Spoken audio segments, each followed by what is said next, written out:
Again, welcome to Addressing Social and Economic Issues Through the Arts. We do have three very special guests with us to talk about their different programs, and I will introduce each. At the far end of the table is Patty Mitchell, and she is a working artist and a social entrepreneur specializing in collaborations between artists with and without developmental disabilities. She has been an artist in residence with the Ohio Arts Council since 1994 and founded an organization, Passion Works, which is very close to my heart, in 1998.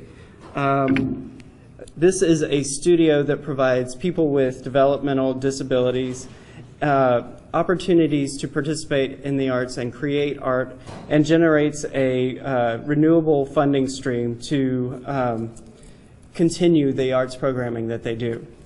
To her left is Kelly Murphy, and since 2006 she has been the Deputy Mayor for Economic Development in the city of New Haven, Connecticut. She oversees 7 city departments: city planning, housing, building,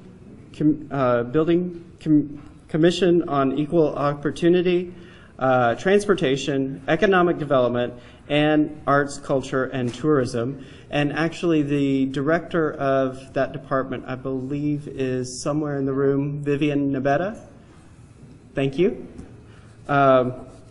And to my immediate right is Barb Gelb, and she is the Arts Education and Outreach Program Director for Arts Memphis. And she is currently implementing the organization's program based on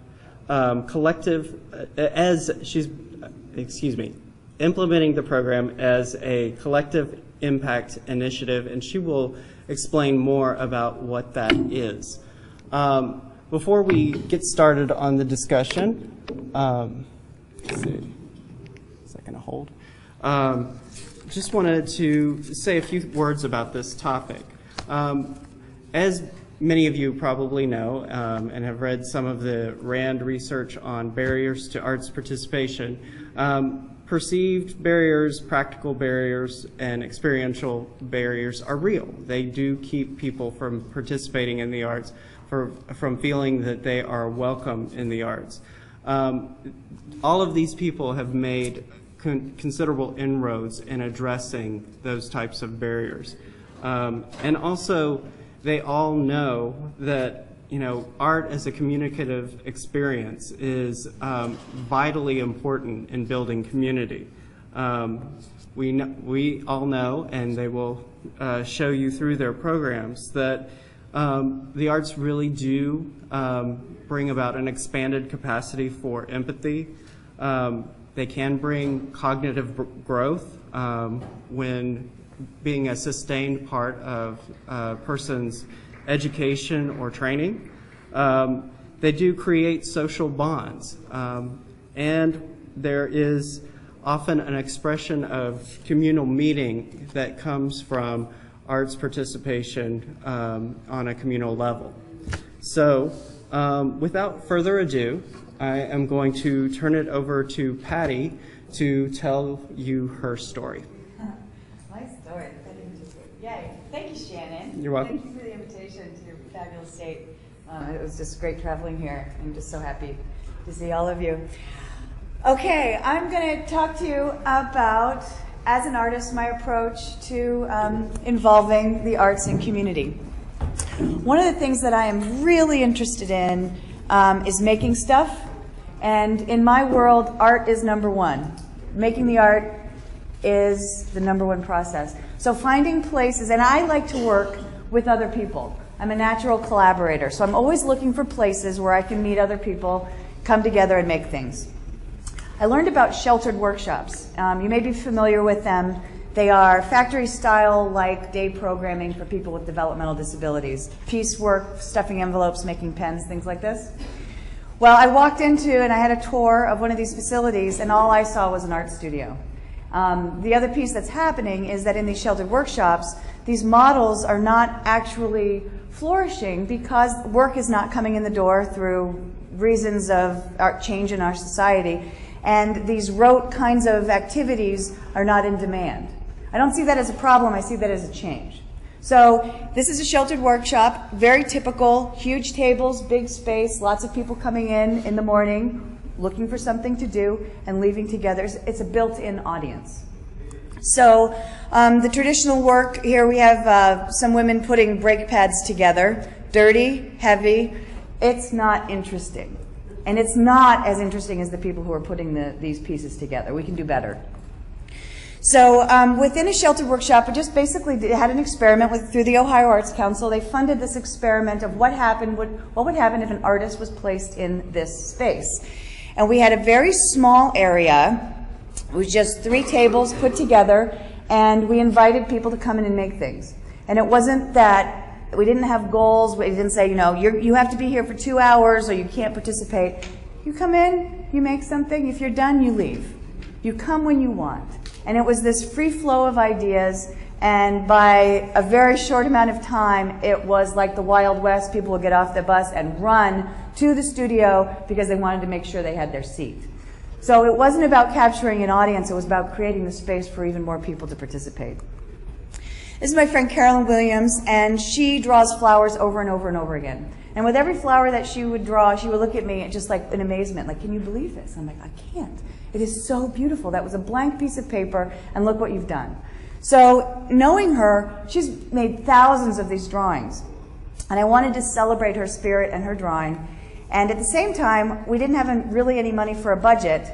And there was a woman who worked at the sheltered workshop, and her husband was at the newspaper, and he brought in a stack of printing plates. And these are aluminum printing plates that they use in the printing process, and they are only used once because it's a photographic process, and then they go to the scrapyard.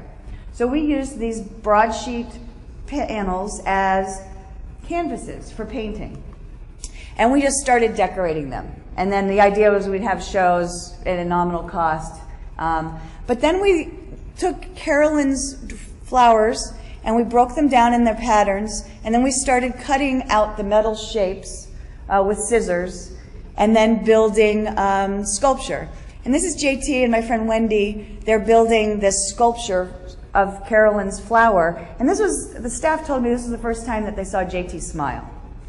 He was using power tools, and he was engaged, and he was actually making something. He's a beautiful man. And we all want to do something. We all want to be of value. Nobody's different. So we started making these sculptures.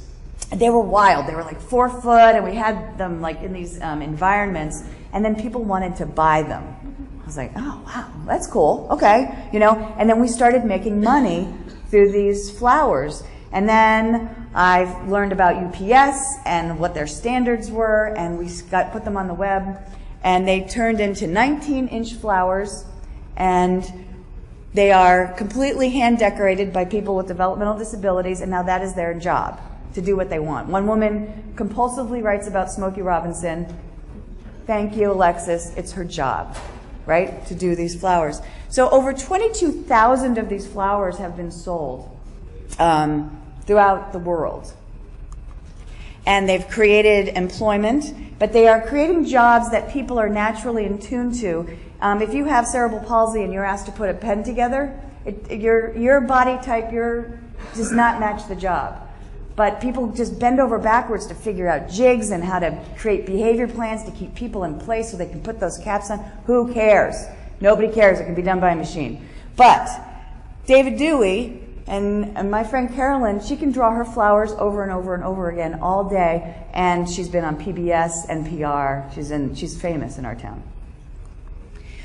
There's always something for volunteers to do. Then every time somebody physically works in the studio, they become the studio and they talk about the arts and what they've seen, and they become the marketers. So this is called experiential marketing. So now that you've seen Carolyn, you've heard her story, you've seen Mary Alice holding that flower, you have changed forever in thinking about what disability is and what possibility is. So through the arts and experiencing the arts, now you are changed. And that's referred to as experiential marketing. And that's what we do as artists and as art organizers for our communities. We then asked the mayor if the flower could be the official flower of Athens, Ohio. He said yes. And we made a logo, because whatever you want to do something, make a logo. I don't know what it does. It has some kind of magical component.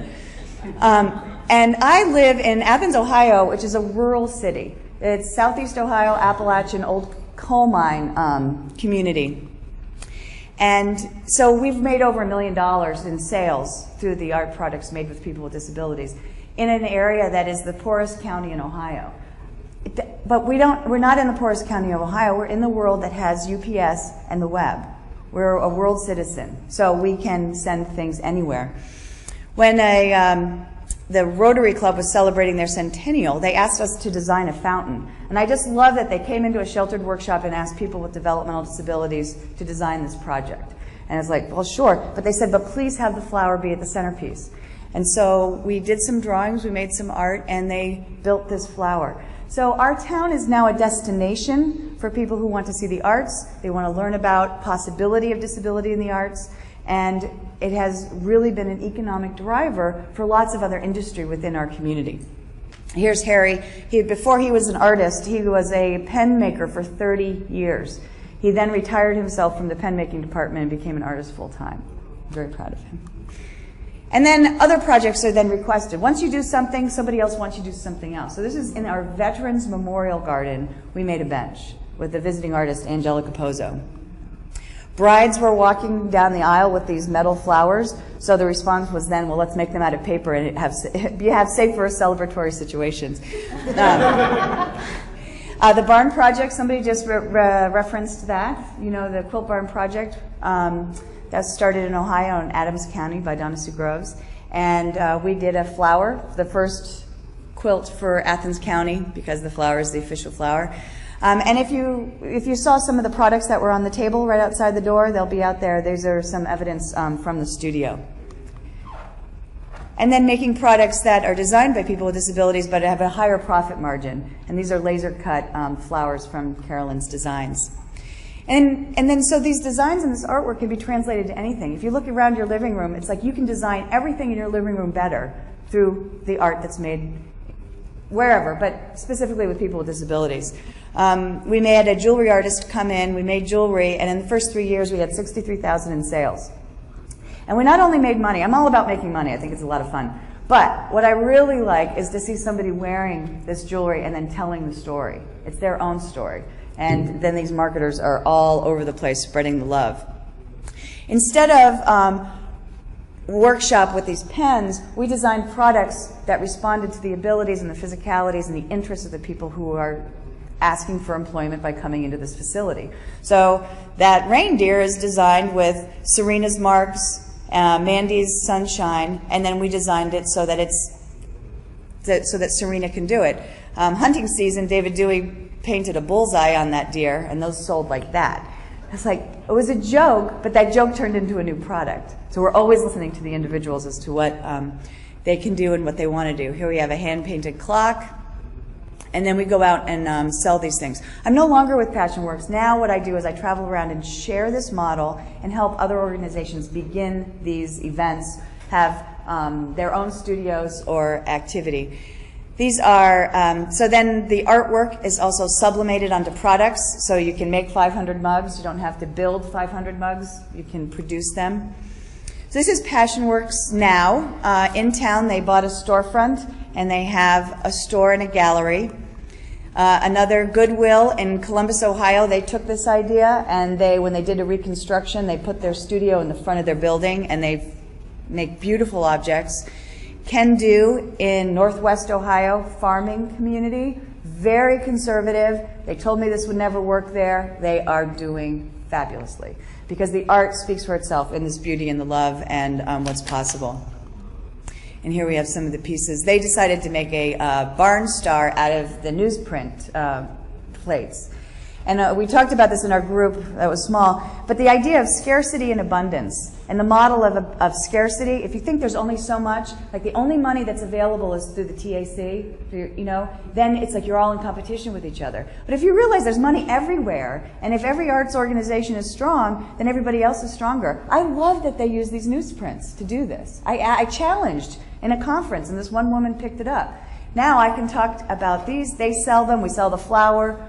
The story's getting broader. It's all really good. Open Door Studio Columbus, unbelievable. They are just great. And every studio is taking this seed of an idea, and it's going to be something different because the people involved, of course, are different. Our Town Studios, they put art everywhere, and they're funny. Santiago, working in an orphanage with kids with disabilities, made art. They saw that the art was something that they could reach every individual child. They have 4,000 kids within this agency with disabilities. And there are some aspects of it that are like the Romanian images that you have in your head right now when you're thinking about disability and orphans. And they've taken the artwork and they've partnered with businesses. So now that products are developed through the artwork of these children. So they're not just talking about disability, they're talking about the spirit of these kids and seeing them as valued community members, which is just vital on so many levels.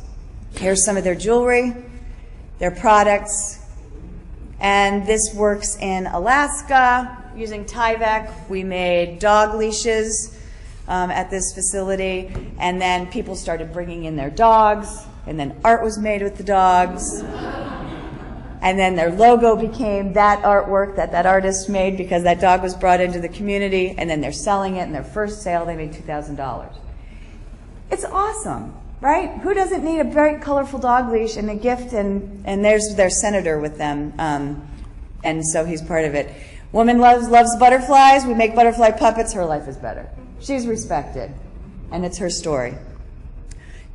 This man draws. We made these big, giant sculptures, and then we were asked by Head Start in Anchorage to do murals. And that was a $3,000 job that this workshop then made. So you can sell individual pieces, but you can sell the concept. You can do what you want, and people will pay you to do what you want when you package it to fill their need. That's all we have to do. And then they continued to sell their pieces in boutiques. Here we are in Kodiak. They have lots and lots of driftwood in Kodiak. So we got the driftwood, painted it, and then built benches and sculpture.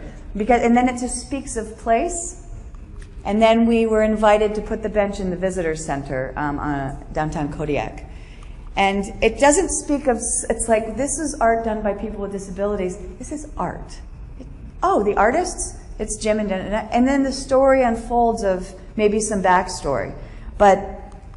And you can make the front page above the fold. That is the goal. We're just so thrilled. And so, here is a nasty corner where the garbage is at the sheltered workshop, and the director said, "Can you do something with this?" And I'm like, "Are you kidding?" Yes. Okay, so we'll paint it blue for one. That's it will be this stunning color, and then we'll add the art from the individuals, so that when there's visitors that come through, people can tell their own stories, and that the people who are receiving services can see evidence of themselves and that they are respected for their ideas. There we are in our art program. Christina obsessively draws trees. I'm always looking for people in their obsessions. Behaviorists, I'm having this conversation with behaviorists all the time. Well, we want to, have him stop talking about that. And I'm like, come over here, buddy. Make some art. And you transfer the negative to a positive. So Christina, she's obsessed with trees. It's like, great, Christina. My partner Robert loved her trees and then carved it, made out of plywood, cut out her trees, and then we made a room divider. This is in Anchorage, Alaska.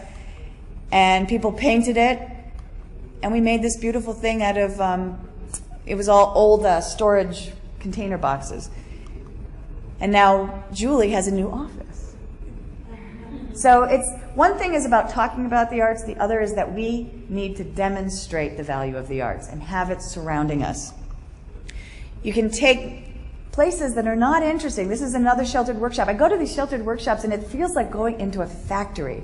It's like, it doesn't have to be. It could be anything we want it to be. We can make this Charlie in the Chocolate Factory because it's so much better to have color and vibrancy and spirit around us.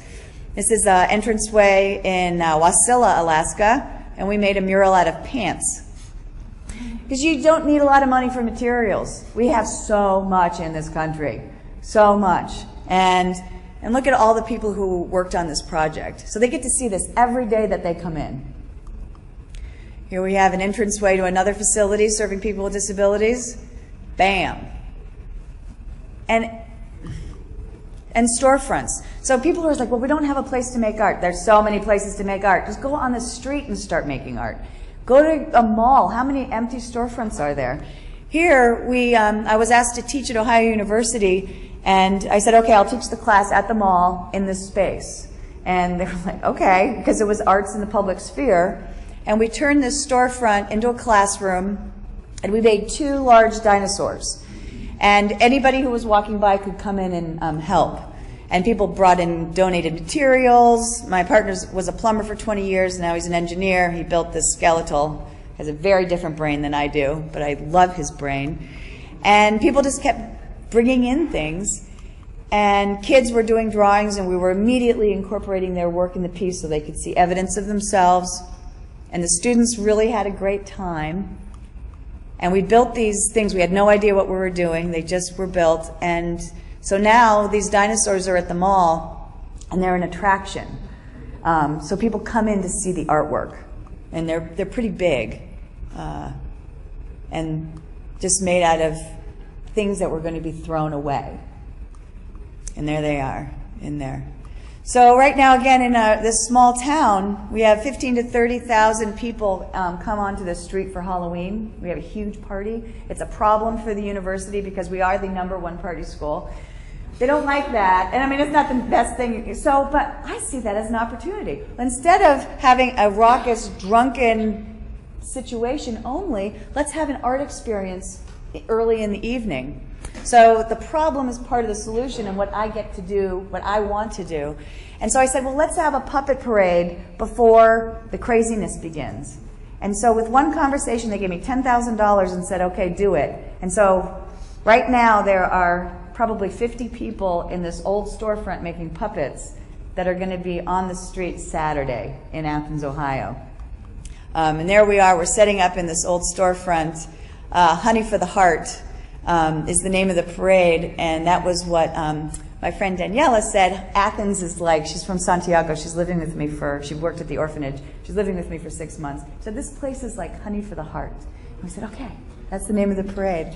And so now we're making these giant puppets with classes in this space. So that's my story. And thank you so much for the opportunity. Thank you, Patty. I always enjoy hearing your story. And now we're going to have Kelly Murphy talk about the City of New Haven's Project Storefronts. So she will confirm what Patty said about you can make art in empty storefronts. I want to thank you for actually inviting us to Tennessee. This is only my second time here in Tennessee, but it was really great to come and learn great programs and ideas that are going on, and you know, to get to come and talk about what we do to a different audience is pretty cool. So thank you. I'll give you the 2-second overview of New Haven. It's in South Central Connecticut along the water. It's about an 1.5-hour train ride from New York and 2 hours from Boston. It's 130,000 people. It's the second largest city in Connecticut. And we're actually growing. We grew by 5% from 2000 to 2010, which a lot of cities actually aren't doing. So my job, as Shannon said, is I'm Deputy Mayor for Economic Development. So I oversee a lot of city departments and agencies. And you know, what a lot of the conference today was talking about was art is economic development. And we've actually known that in New Haven for a really long time. And I can't take credit for that. My boss has been mayor for 20 years, and he always saw it that way. And New Haven's actually, you know, seen as the cultural capital of Connecticut. We have theaters and galleries, home to Yale. So we have a lot going on, and it's always been an important part of economic development, and that's why one of, you know, Vivian, my director's here, is one of the departments in that agency, and the creative economy is part of that. And what we've done over the last couple of years, Vivian's here like 3 months, so she's inheriting all this, is move the department from strictly more of events organization. We would do holiday events, big concerts, drawing people to the city. You know, cities in the 80s and 90s had a bad image, so it was a way to get folks to come into the city. And those are important things, but what we've kind of transitioned in my 6 years in New Haven is doing those kind of things, but more in a supporting role, like supporting the Jazz Festival, logistics, marketing, and kind of moving more to growing the creative economy, artists, creative types, supporting community-based arts activities. So today we're going to talk about Project Storefronts. which was using arts to address a problem that we had in the community, even though we were growing. So we, like everyone else, follow the news, and we're following the trend on pop-up shops. In London and New York. I'm from New York originally, and when Target decided to come to New York, they literally pulled in a ship for 6 months. So clearly that's not what we're going to do in Little New Haven.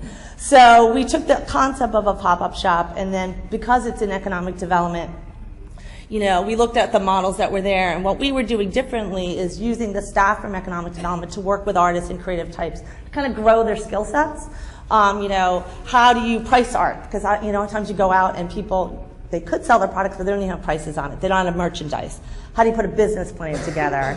And if some businesses were successful, actually access the capital. So that was kind of what's different about what we looked around in models for pop-up shops and revitalization. So the goals, what we started off 2 years ago, are the same. Growing the creative economy, activating these vacant retail spaces, driving people to the space.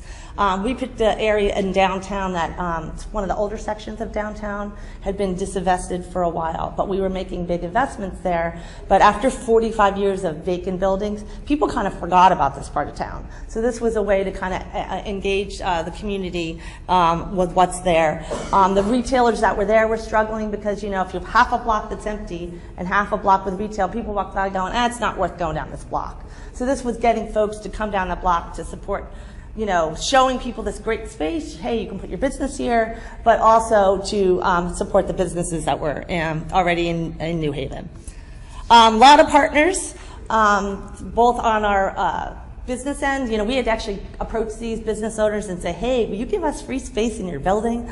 So that's not always necessarily what developers and owners want to do. So it took a little bit of warming up. And what we did on the city side is provide a guarantee. So we paid all the insurance. There was no liability. We paid all the utilities. So there was no cost to the owner, but it was a way for them to get free marketing for their space. And actually, I have to say, we were lucky. We have some larger property owners and developers in the city. Related Companies is a really big national firm. They owned a building. They actually kind of understood this a little bit more, and they were our first guinea pig. And then some other local owners came on later on. And then our Business Improvement District, the university, and our Economic Development nonprofit arm were our partners with that. These are our 4 locations. We've been in 4 places so far. 3 of them we're not in anymore because we rented them. So our 4th location is the one on the bottom, which had been vacant for almost 20 years. The first location, which was 71 Orange Street, was vacant for 4 years. These were long-term vacant spaces that were not being used. So what we did is do call to artists to find out, hey, did you ever want to not just display your art, but you want to have a business? Do you want to actually think about doing this as a career? I was in some of the shops before where it talked about, artists having 3 and 4 jobs, so maybe this is a way you can do your art and actually have a business. So we went through a formal RFP process. And being that I'm the economic development person, my training's in planning and finance, tracking and normal, going through a diligent process of reviewing applicants. There's booklets there that actually have our application and reporting requirements that are actually there for people to look at. It was pretty stringent. We want to track everything because if we're making this investment, I have to justify it because you're not doing something else if you're in government. So you have to know why you're doing this and why if it's of value. This is just some images on this and the next slide of some of the things we did. So it's gallery space, live music. We had someone selling books. We had Etsy artists selling their products. We did workshops. And then some days when there wasn't a lot of events going on, we literally just put a table out and a chess set. And people would come and just play chess in front of the space. And what was really cool is that some of the work we were doing in the communities with smaller art space, the artists were kind of just talking to each other and finding their way downtown. So that was a benefit that we didn't actually plan on. That, there's always some kind of a barrier sometimes about going to museums or galleries, and people were just finding their way downtown because they knew this other artist who had been to the space. So it was pretty cool. This is just more images of what we were doing. And we actually, some of these are from a light festival that we did, which was a spin-off activity. Again, measurements were really important for us. And actually, we really exceeded what we had hoped to achieve, not just activating and renting the spaces. We actually created a number of businesses, 6 new businesses, and 7 leases have been signed. So not even just the spaces we were occupying, but other vacant spaces in the district. Some of it was just people found out, even though they didn't really come through our program, but we used us as a resource to find space and to kind of go through and test out their ideas. Lots of events that we had, so driving people to this part of town, like I said, that was really not overly active for a long time because it was disinvested, and it's historic buildings and a lot of other activities going on, so it really supported the events that were going on there. So lining the streetscapes, we had a lot of press that we got, 24,000 visitors. We actually stopped tracking a few months ago. We run July to June, so that's how we track our fiscal year. Again, to our funders and our partners, to show that their modest investment in this program actually paid off. This is just the media. We've had national, we had regional press. We have a pretty active social media, Tumblr, Facebook, Twitter accounts that we're, kind of pushing out. We've actually realized that a little bit of money spent on marketing actually goes a long way to let people know what's going on with this. And we're actually drawing from a larger segment, not just within New Haven, but throughout Connecticut and New York and other places. And I think the really cool part was the spin-off, or the ripple effect that we call, that really happened because of this. So, new collaborations were born. A new group called On9 formed of artists, like the galleries and the music venues. They actually now talking to each other. They have a formal group. They organize events together on a monthly basis that they all agree to like stay open or do joint marketing or marketing together. So that was kind of happened on its own organically. We actually launched a light festival. This was our second year. It was called LAMP, Light Artists Making Places. So the first year we had about 4 projection sites and lights in buildings. This year we doubled it, more than doubled. We had 10 artists and about 16 businesses that participated. And again, it was something different. It wasn't happening in Connecticut, that these large lights installations across buildings, films. People actually started to show up with lights and day-glow sticks just to show up to come to the event, which was pretty cool. We actually worked a lot with the groups in New Haven that were arts councils and stuff that were a little bit dormant, and they were kind of reactivated, engaged with this effort that we had here.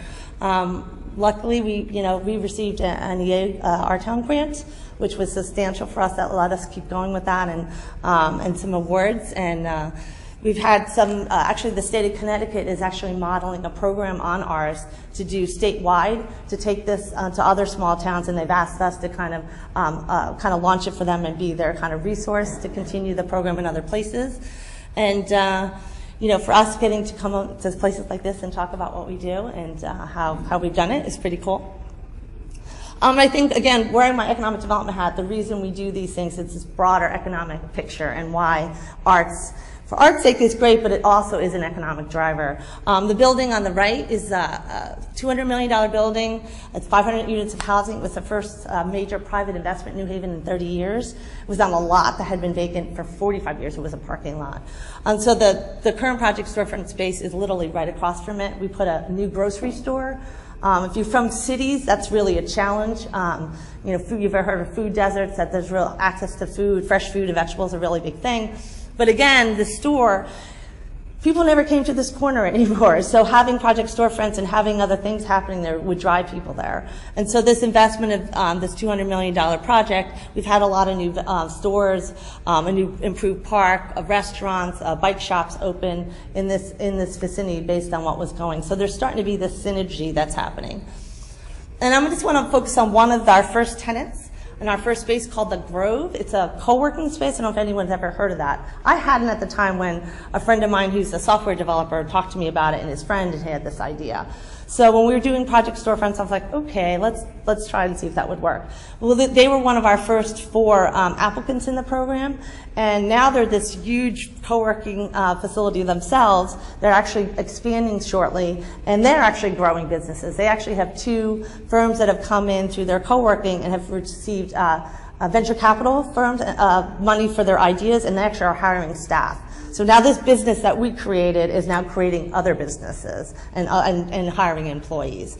And it's really growing this bigger innovation ecosystem that's happening in this district.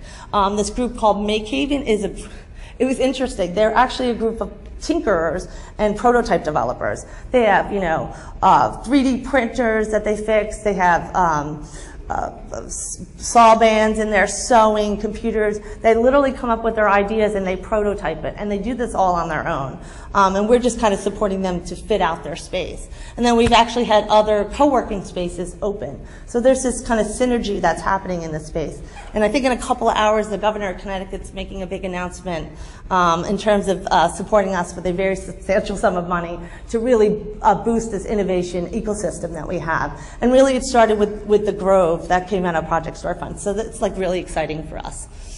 For the future, we'd like to keep going because we think there's opportunities in this downtown still. But we like to spread it out to the neighborhoods.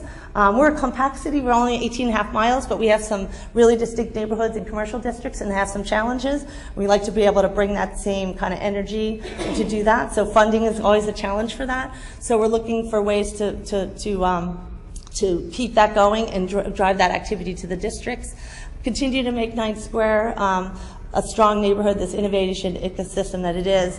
Have these organizations that started be, on their own. They're kind of like the birds out of the nest, and so they're hopefully on their own and they're strong and they'll keep going, driving activities there. And then we'd really like to keep working with these artists and creatives. I mean, for New Haven, like I said, we're pretty small, 130,000 people, but we have 7,600 people that consider themselves entrepreneurs or independent contractors, which is a pretty substantial number in a city that size.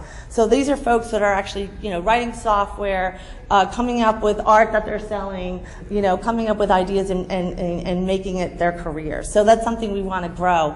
In my field, you don't get the big 400 firm company coming anymore. Most jobs are in firms that are 10 people and less. So that's how you grow jobs in the economy. So for us, again, this is just the summary of, revenue that we've generated, over $100,000 in revenue that is coming out to date. The funding we've received from the federal, state, and local resources. Number of artists engaged, over 400 so far. And like I said, the cool part was now we're getting people from outside. We have people coming from Brooklyn. They're actually moving here, or they start to come up here more, and they're making decisions. It's a quality of life here, and it's cheaper that they can do their art and actually survive coming to New Haven. The leases that we signed, the activity and the buzz that's coming out has been pretty exciting for us. And that's where you can follow us at the web. So thanks. Thank you, Kelly. Next, we're going to hear from Barb Gelb about her arts education and outreach program at Arts Memphis. Hello, I am Barb Gelb. I work with Arts Memphis, and just a little bit about Arts Memphis. We are a United Artists Fund, so what we do is we raise money and we distribute it through 9 different grants in the greater Memphis community. And we've been around for about 50 years, and we distribute about $4 million each year through our different grant programs. Our grant programs are wide variety. We have 9 groups that get substantial operating support from us, and then there are some groups that have a little bit smaller amounts of funding. Then we have enhancement grants, technology grants, a wide variety of different grant programs that we run. So there's one specific grant program that I work with, and it is the Education and Outreach Grant. And through the history of Arts Memphis, this grant was kind of a little bit smaller, and it was given out in a way that it was just like, if you go to this many schools and do arts education, this is about how much funding you'll get. It was sort of done in a routine sort of way.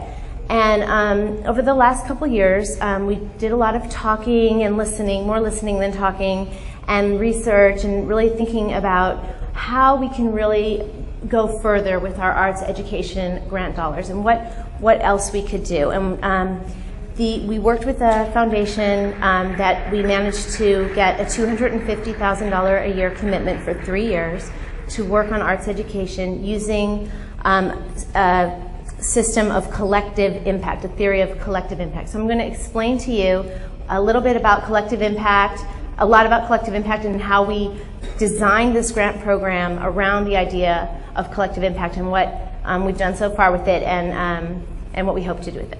So here we go. So this grant supports the creation of connections between art, culture, community building, civic engagement, and the use of public space to have a collective impact on the quality of life in the greater Memphis area. So as you can see, it involves lots of different partners. Collective impact is long-term commitments by a group of important actors from different sectors to a common agenda for solving a specific problem or affecting change. So it's not just like a couple people coming together and thinking about a problem. It's a long-term commitment, and we're all focusing on how we're going to make change. We are going to design our activities so that they're mutually reinforcing, and we're going to communicate all the time. We're going to be measuring across the board together and sharing our measurements. But significantly, we have to have one organization that's a backbone that coordinates everything. So Arts Memphis serves as the background for this, and as a backbone, we plan, manage, support, measure, and give feedback.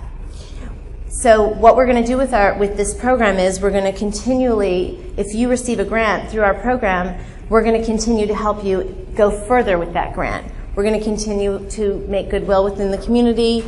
We're going to continue to look for more support and more partners to give you continual funding. We're going to always keep the goals in mind so we can keep everyone's focus and always steer the efforts towards the success. Collective impact is not just a fancy name for collaboration. It's very, very disciplined, and it results in higher performing outcomes, because collaboration is when you come together and you think you can do something together. But collective impact is very direct, very specific, directed, and you're always focused. Everyone understands that the problems are all coming from many different sources, and the solutions come from many different sources.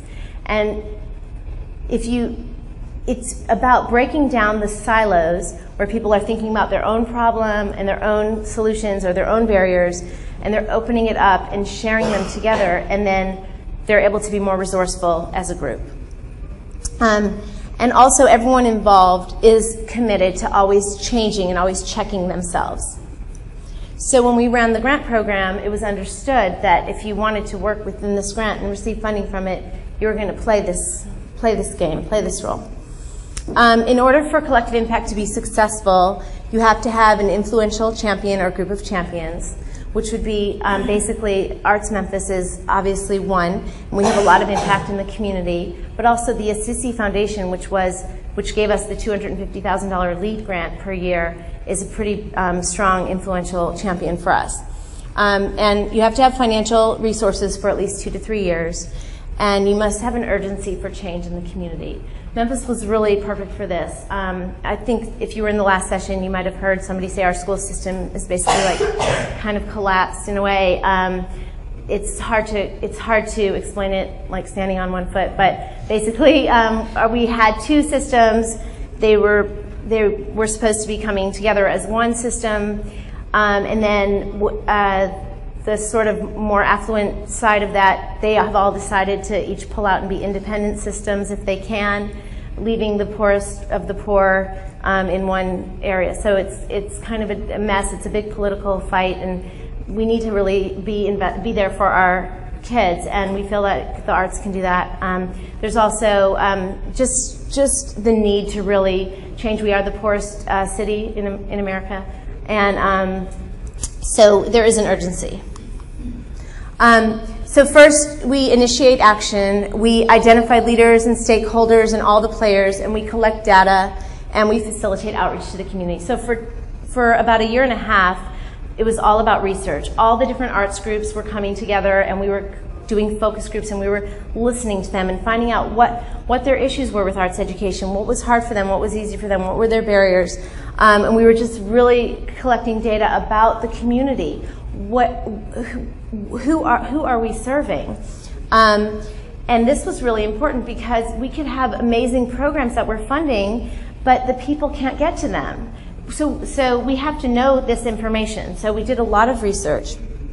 Then we organized it. We figured out how we're going to start attacking the issues and how we're going to engage the community in it, how we're going to build public will, and as we established our measurements. And that's kind of what we just got through, although it's always continual. And then the third step is to sustain the action and impact, so you're continually refining the infrastructure and supporting the implementation of it. You continue to engage others in what you're trying to do. You track progress, evaluate, and create more plans to improve. So when you're setting up this grant, of course, I'm trying to convince the people that are applying for the grants, the arts groups that are applying for the grants, to get on board with this strategy, to not think about how, making their bottom line and how many arts education programs they need to have funded to make their dollars of their budget. So this is part of what we reminded them. Of course, they all know the power of arts education and outreach, and we also had to share that with all our partners. So all of you know probably that according to the NEA, arts education is one of the only reliable predictors of future arts participation.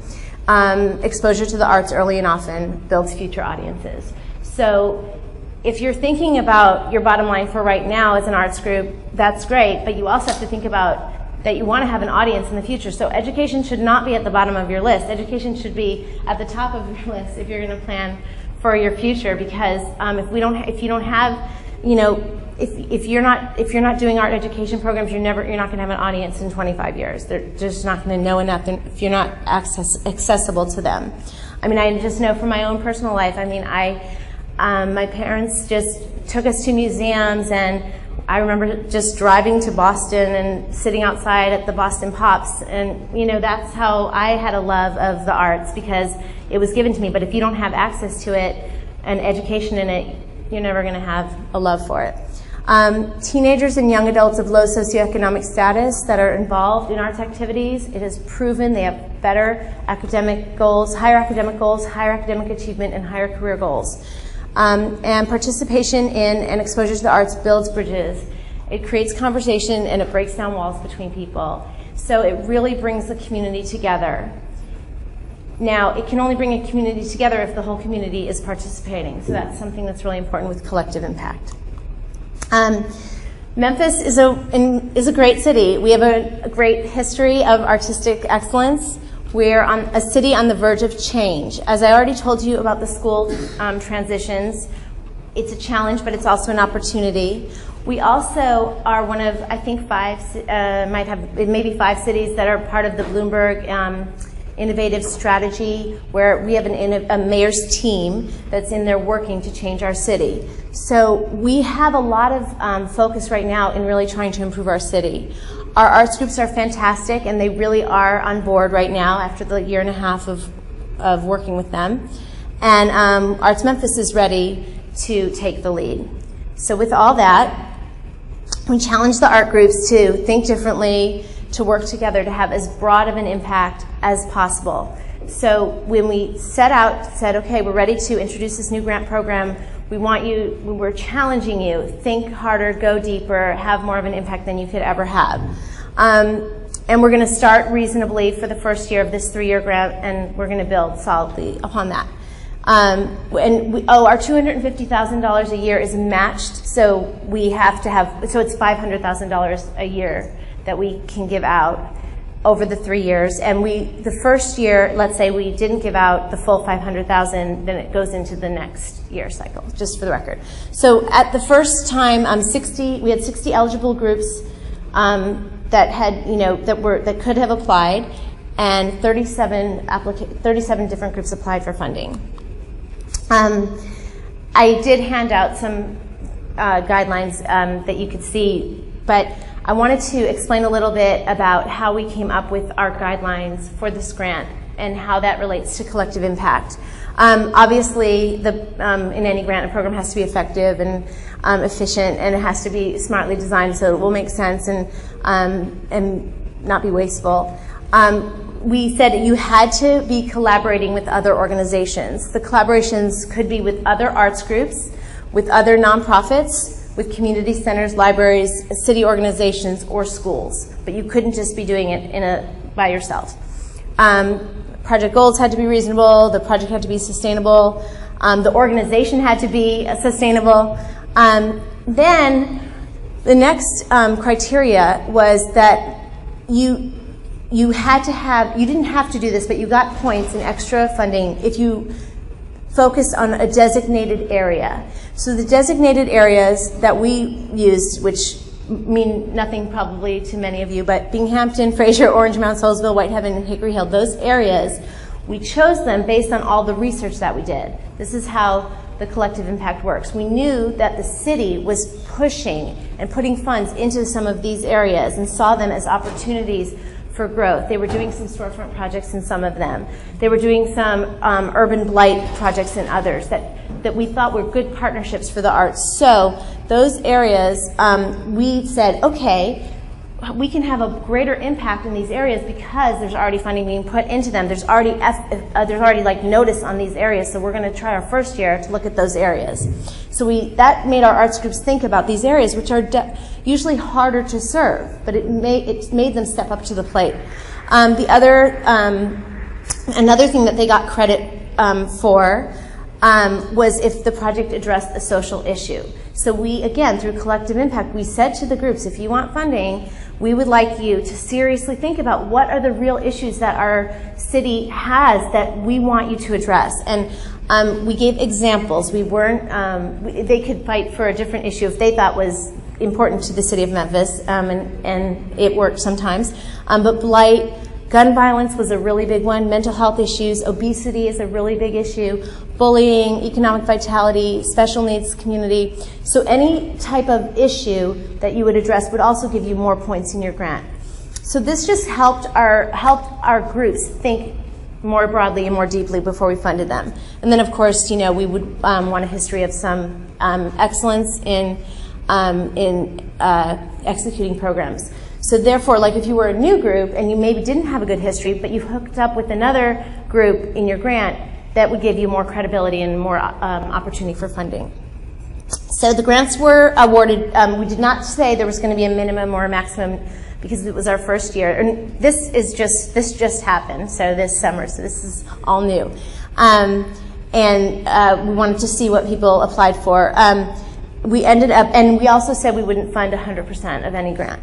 But we ended up funding between 2,500 projects that we gave grants in the size of $2,500 to $20,000 for the first cycle. Okay, I'm sorry. I wanted the range that they applied for was $2,500 to like around $55,000 or something like that.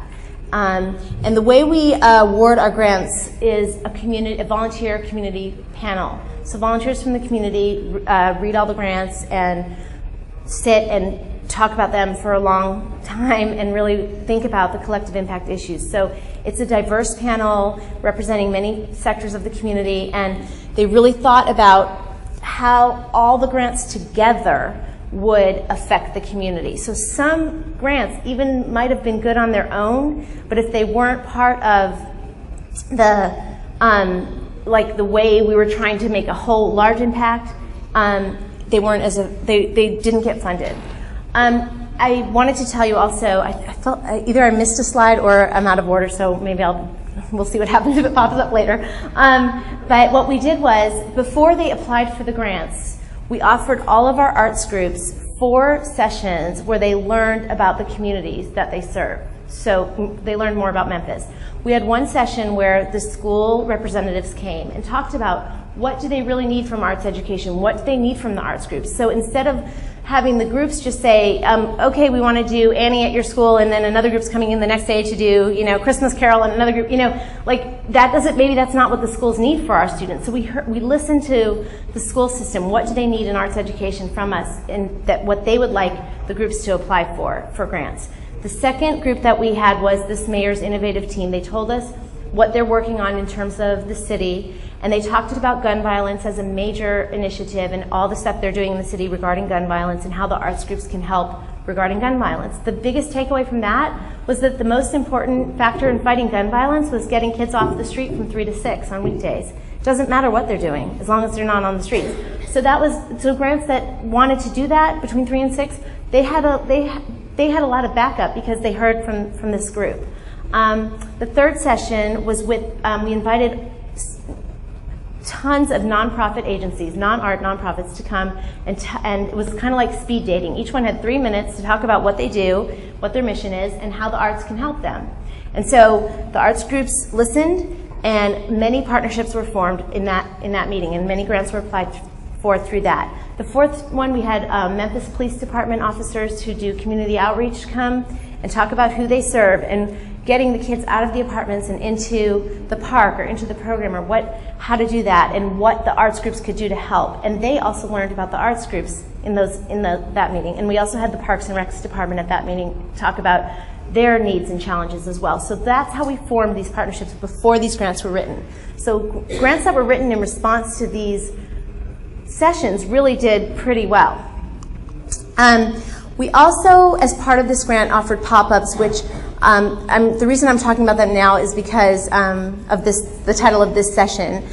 A lot of times the barrier is that the community can't get to the arts groups or to the events. They can't get to the symphony. They can't get to the Orpheum for the ballet or for a Broadway show. But the pop-ups are bringing an arts festival to them. So Arts Memphis did these last year, but Arts Memphis is we're a fundraising organization. We're not artists and we're not the programmers. So we offered grants of pop-ups to the groups to go out and do them for us and hire. Actually I have someone here who received a pop-up grant, and they're in a community of Memphis. They're going to do a pop-up, and through the pop-up they hire artists, local artists in their community. That's part of their grant. They bring in some of the other arts groups, and the art comes to the community. And we help them plan those, so we serve to help them do that. We continually connect groups with each other. We track the progress. We support aligned efforts. Okay, so the first year of grants were 24 grants and 3 pop-ups. And one way to make immediately, as soon as we read through all the grants, we realized that we can make our project go even further by marrying it to another project we already do at Arts Memphis. So I'm almost done. So Arts Access is a program that provides hundreds of free arts events to people who either are 10 care patients, members of our church health center, or EBT card holders, or tickets for troop members, and they can get an access card, and they can go to any. This is a calendar of hundreds of events from our arts groups. They call, they can get up to 4 tickets for an event and attend an event. So what we did was every person who's participating in any of our arts ed programs gets an arts access card. So it furthers, so if they have that one, if they are participating in a grant that gets them to go to the Orpheum for a training, they also can go and see hundreds of arts events. So it's a domino effect. Okay. After the awards are made, we have the evaluation, we do site visits, learn the stories. We talk to the groups that didn't receive the funding to help them receive it in the future. We're always finding new partners. We met with the Commercial Appeal. They're going to do a series of stories on all our on many of our different funded projects, which will help us get more funding and help the individual groups also get more funding, and we'll be able to then fund more wonderful programs for more people. Thank you.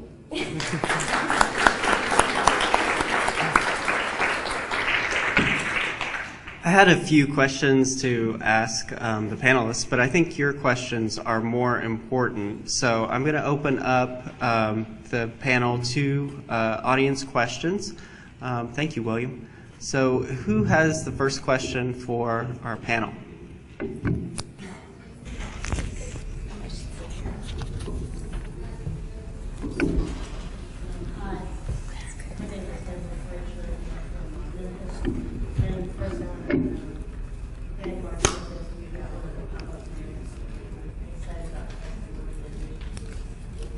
But I'm going to answer the question on this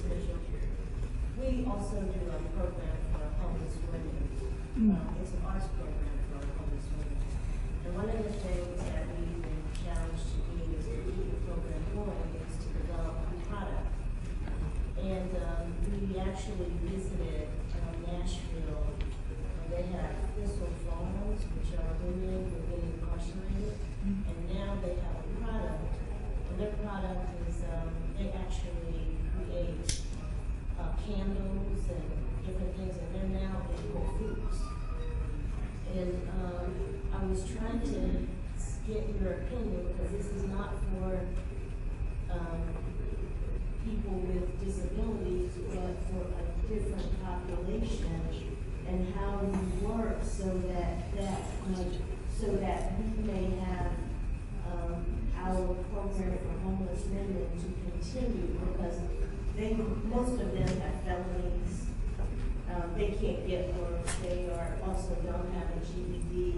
So as you look at this and you go into communities, have there been other possibilities outside of people with disabilities that you can work with, when you see this model working in other kind of communities? Yeah, absolutely. And I work with folks with developmental disabilities because I'm attracted to that population, but I've also worked in prisons and psychiatric wards and lots of different community-based places, because my mission internally is to have people who are on the outside of community at the inside of the art making, and that so not only the products can bring in funding, which is absolutely great, but then your marketing department, your storytelling can talk about the spirit of the individuals. And it's harder not to pay attention when you see the humanity and the abilities of the people who you know so richly. So, but running a business isn't, you're not making it up. You're not the first to do it. But what I would say is respond to the opportunities that you have and not belabor the things that you don't. So if you're surrounded by these women, and I'm imagining, I don't know your situation, but there's a shelter and that there is a captive audience all day long. So the idea that you could bring in, for example, sewing into that environment, these women I'm sure are absolutely bored out of their minds, nervous, just that you can teach a sewing skill, and then they can take that on to wherever they go. They could have their own business, but they can participate as a group and then have evidence of themselves and evidence of their ability. And not only do you get that product, but that feeling of, I can do this. I can do this. And then it's a branch of marketing and how to do production, and those things you can't anticipate until you have your product. But I'd be happy to talk to you about some of these things. And then you can partner with businesses. And if I was a business person, I would much rather have the conversation with you of how I can help you market and how I can add to what I'm doing as a business person, rather than just giving you $5,000 every year. Yeah. And it's much better for you as an organization to become interdependent within your community, opposed to be dependent on grants or the kindness of strangers. Other questions? Then I will ask one of my own. All of your programs are designed to address deficits of cultural, social, and economic opportunities for targeted populations, or participants rather. What environmental, developmental, or cultural factors did you take into consideration in the design of your programs? And what made the arts a good vehicle for social change in your communities?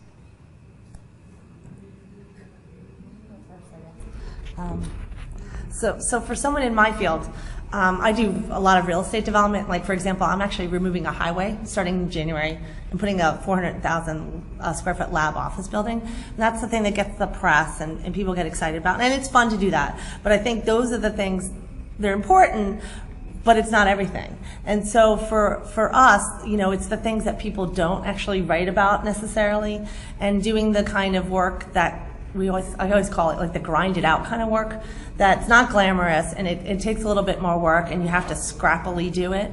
And so for us, we had this challenge of vacancies, or other ways we use it. Another place we had a larger investment in the Science Park area. It was like $200 million over 5 years, but people really disconnected from it. So we had some vacant lots there, and we actually started programming it with music and teaching kids how to paint. And then actually a farmer's market started to show up because we were drawing people. So often, arts can be used to fill in these gaps that these big, projects don't do. And so for us, that was, it's a really important tool that we use every day to meet challenges. And to me, working with artists that come up, they have a different way of looking at it than someone like me who's like, what's the numbers and what's the zoning? So like the idea of, I'm a patron of the art, I enjoy it, I wish I was myself had talent, but I don't, but I appreciate it. And so bringing that different perspective to addressing issues is really been successful for us.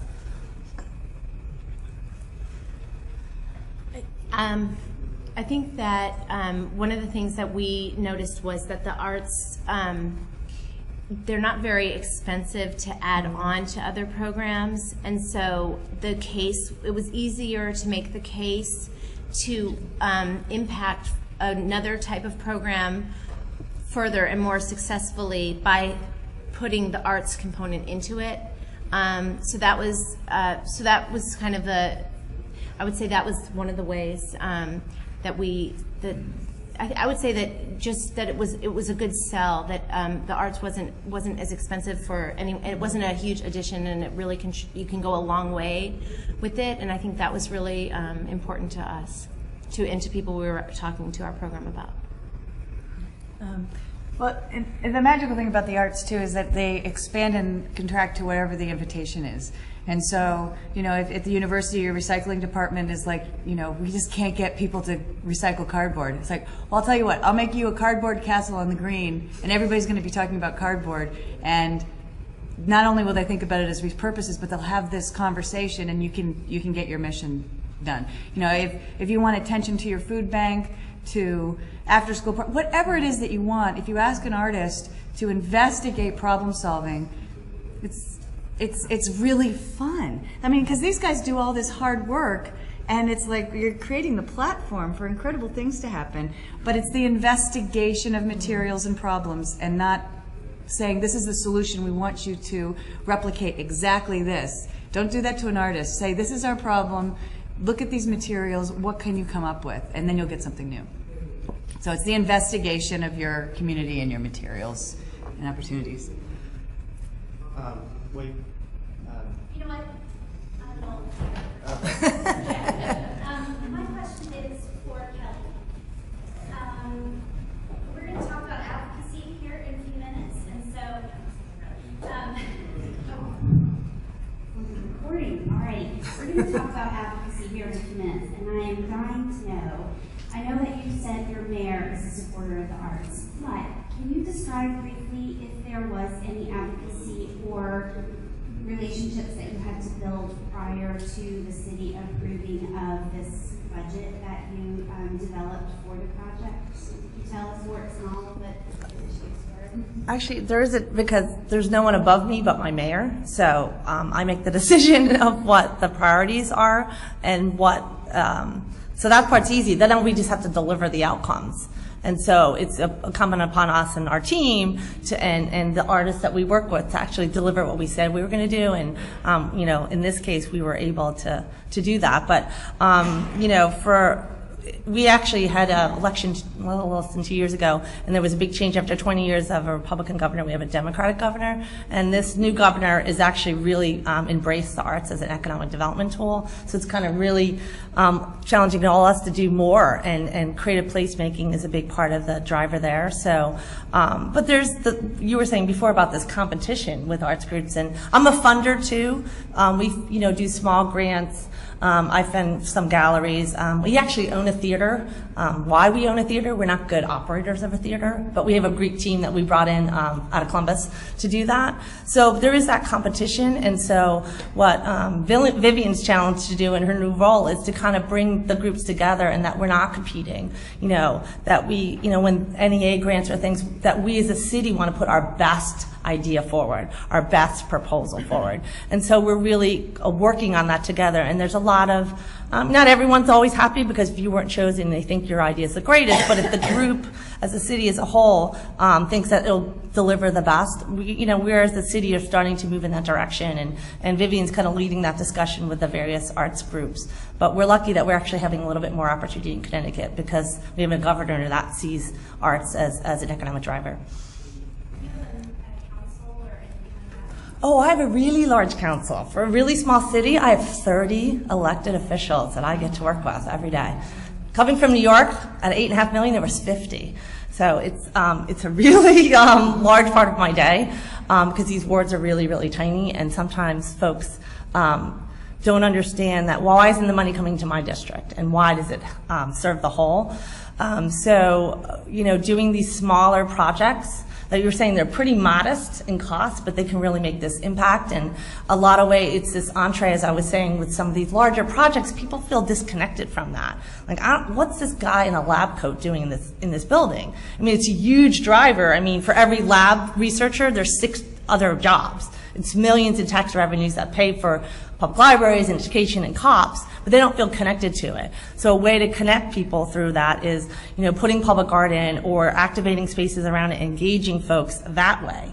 And then they get to learn about these other parts of economic development, which it's kind of amorphous. And so it helps us kind of explain that. And it's been a tool for the alders, all 30 of them. Oh my God, I know. Other questions? Okay, I'm going to ask one last one, and then we'll wrap the session up. Each of your programs do more than offer goods and services to participants. In fact, each program offers a network of support to program participants. So please elaborate, and I think you've addressed this, but I'd like you to address it further on how and why these networks are important to achieving your program's goals. Okay. Well, I've experienced firsthand the failure to thrive, and that when people are not connected and they're not a part of something, that their spirits begin to wither. And then you can turn that around incredibly quickly with the right environment and offering somebody a pen and pencil and time and listening to someone and having connection within their own community or even just person to person. It's absolutely transformative, and so we can rebuild and refeed our communities by creating these opportunities and these collaborative experiences, and have people participate in their own communities. And it's so simple, and it's so replicable, and it's really inexpensive, as you were talking about. And so for a little bit, it's just really thinking about the same situations, just slightly different, how we approach things slightly different, and that, I hope, answers your question. I guess, for me, we've actually been pretty lucky in New Haven the last, even post-2008. I've completed about $2.5 billion of projects, and actually about another $500 million in construction. And a lot of that was really based on quality of life. People make investments now, still on some basic reasons of, transportation access and things like that, but really more and more businesses and CEOs make decisions on quality of life. And for us, building strong neighborhoods, arts help us do that and build community and engagement, but it's also, a thriving arts culture that people want to live near, or if they don't live near, they want to put their business here. And so, again, wearing my hat as economic development person, my mission is to grow jobs, grow the tax base, and build strong, safe communities. And so I feel like the arts is such an important part of how we're able to do that. And it kind of, rolls over a lot of different elements to it. You can always have I'm a planner. I don't say that often anymore, but I'm a planner by trade. And you could have a beautiful, this booklet's here, it's this great plan, but if you can't act it out. And so I find this is using art to build community and build trust, because, also people in my profession did some not so great things in the 50s and 60s, bulldozing neighborhoods. So someone like me comes in with my suit and says, I got this great plan and it's going to be so wonderful for you. This was a way to kind of engage people and build that trust over time and build community. So it's been really helpful for us, and it's actually a joyful part of my job. Not a lot of my job is always joyful, so this is a joyful part of my job. Well, I think, Vivian, We've had really good feedback from the groups also about the networking and about breaking down the silos where they sort of were functioning by themselves, and then to really talk to each other and have conversations with each other. Even throughout this whole process, they said, well, can we continue to have these kinds of meetings where we learn more about the community, where we learn about each other, where we talk to each other? So I think it really gave our arts groups a lot of support that they, especially arts educators who kind of always felt like they were functioning by themselves. It pulled them, it gave them lots of support. They felt like they weren't operating alone.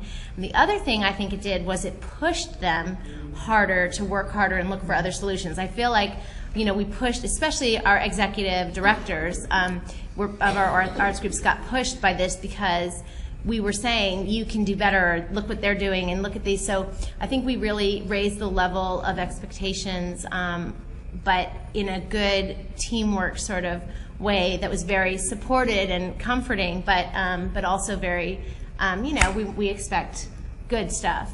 We expect, you know, that. So I think, yeah, I think that's what we did. Are there other questions? Well, I want to thank our panelists for joining us today and sharing their stories. I think all of you are doing incredible work. I look forward to hearing more about your work in the future. And if any of you are interested in speaking with any of the panelists, we do have a 15-minute break coming up. And also, I will make available contact information after the conference. So please join me in giving our panelists a round of applause.